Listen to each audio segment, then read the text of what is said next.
ലോക്സഭാ തെരഞ്ഞെടുപ്പിനിടെ ദില്ലിയിൽ കോൺഗ്രസിന് വൻ തിരിച്ചടി. ദില്ലി PCC അധ്യക്ഷൻ അരവിന്ദർ സിംഗ് ലവ്ലി രാജിവെച്ചു. സംഘടനാ തലത്തിലെ അതൃപ്തിയാണ് രാജിക്ക് കാരണം.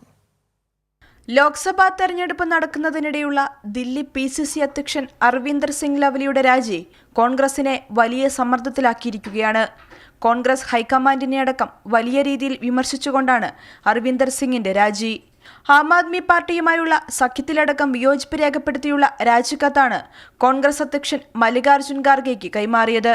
കോൺഗ്രസിനെതിരെ വ്യാജവും കെട്ടിച്ചമച്ചതുമായ അഴിമതി ആരോപണങ്ങൾ ഉന്നയിച്ചുയർന്നുവന്ന പാർട്ടിയുമായുള്ള സഖ്യത്തിന് ദില്ലി പ്രദേശ് കോൺഗ്രസ് കമ്മിറ്റി എതിരായിരുന്നു. എന്നിട്ടും ദില്ലിയിൽ AAPയുമായി സഖ്യമുണ്ടാക്കാൻ പാർട്ടി തീരുമാനിച്ചുവെന്നാണ് അരവിന്ദർ സിംഗ് തന്റെ രാജിക്കത്തിൽ കുറിച്ചത്. ദില്ലി മുഖ്യമന്ത്രി അരവിന്ദ് കെജ്രിവാളിന്റെ അറസ്റ്റ് ദിവസം അദ്ദേഹത്തിന്റെ വസതിയിൽ സന്ദർശനം നടത്തിയത് താൽപര്യമില്ലാതെയായിരുന്നുവെന്ന് അരവിന്ദർ പ്രതികരിച്ചു. കൂടാതെ കനയ്യകുമാറിന്റെയും ഉദിത് രാജിന്റെയും സ്ഥാനാർത്ഥിത്വത്തിലെ അതൃപ്തിയും രാജിക്ക് കാരണമായി.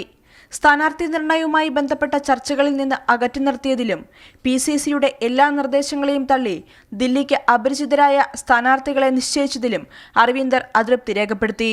കഴിഞ്ഞ ഓഗസ്റ്റിൽ PCC അധ്യക്ഷനായ അരവിന്ദർ സിംഗ് ലവ്ലി ഷീലാ ദീക്ഷിത് സർക്കാരിൽ മന്ത്രിയുമായിരുന്നു. കൈരളി ന്യൂസ്, ദില്ലി.